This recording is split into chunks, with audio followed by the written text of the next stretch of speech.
Casey Concepcion naging emotional. Mansyon ng kanyang lolo at lola, sa kanya din ipinagmana.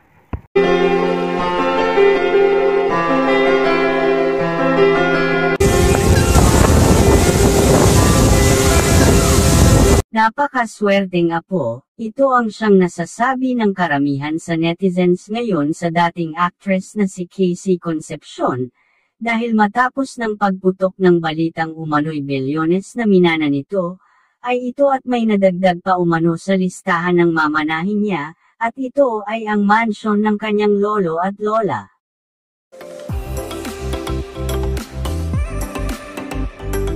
Ayon sa kwento, ay ngayon lang daw sinabi ni Casey na maging ang mansyon pala na tinitirhan ng kanyang lolo at lola noon, ay napasa kamay din niya, bagay na hindi daw sana niya isa sa publiko, pero kailangan para ipakita sa lahat gaano siya minahal ng mga nasabing kapamilya.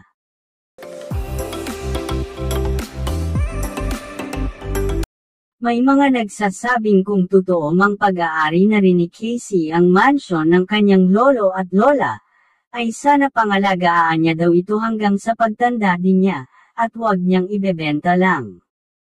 Ang pagkakaalam kasi ng lahat, ay sa bansang Amerika na mananatili si Casey, kaya nababahala ang iilan sa posibilidad na baka ibenta lang niya ito, kasi nga hindi na rin naman niya ito magagamit, maliban na lang kung magbago ang isip niya at dito na lang tumira, at bumuo ng sarili niyang pamilya soon. Ngunit depensa naman ng ilang fans ni Casey, ay tiyak hinding-hindi magagawa nito na pakawalan ang mga bagay na alam niyang importante din sa buhay niya, o magpapaalala sa kanya ng maraming bagay, katulad nga ng pugad ng nagkatiwala sa kanya ng mana na ang lolo at lola niya. Ayon sa ilang netizens, ay baka pa nga daw ay mas pagandahin ni Casey ang nasabing mansion, at gawin na niyang pugad na rin ang magiging pamilya niya soon, sa boyfriend niyang Filipino-Swiss national na si Steve Michael Wutherick.